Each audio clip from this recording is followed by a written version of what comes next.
Hello বন্ধুরা, দেখো আজকে রবিবারে দুপুরে আমার রান্না হয়ে গেছে। একটু তাড়াহুড়ো করেই করলাম, দেরি হয়ে গেছে, 1:30টা বেজে গেছে। আর কি কি রান্না হয়েছে দেখো শেয়ার করি। এখানে করেছি মূলো শাক ভাজা। তারা বাবা ভিডিওটা করছে এখান থেকে। এখানে করেছি মূলো শাক ভাজা আর লেবু কাটা আছে। এখানে আছে টমেটোর চাটনি। এখানে আছে গতকালকার একটু বড়ি আলু পোস্ত। এখানে করেছি আজকেকার মুসুরির ডাল।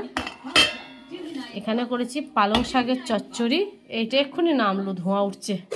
আর এখানে করেছি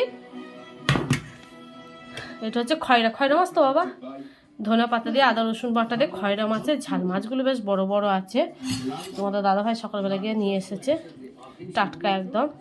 দেখো খয়রা মাছের ঝাল। তো এই রান্না বাবা খাবে, দাঁড়িয়ে আছে। আধ ঘন্টা খাবে? আচ্ছা তুমি বসো। তো চলো খাওয়া দাওয়া হোক সবারই, এখন আবার তোমাদের সাথে পরে দেখা হবে।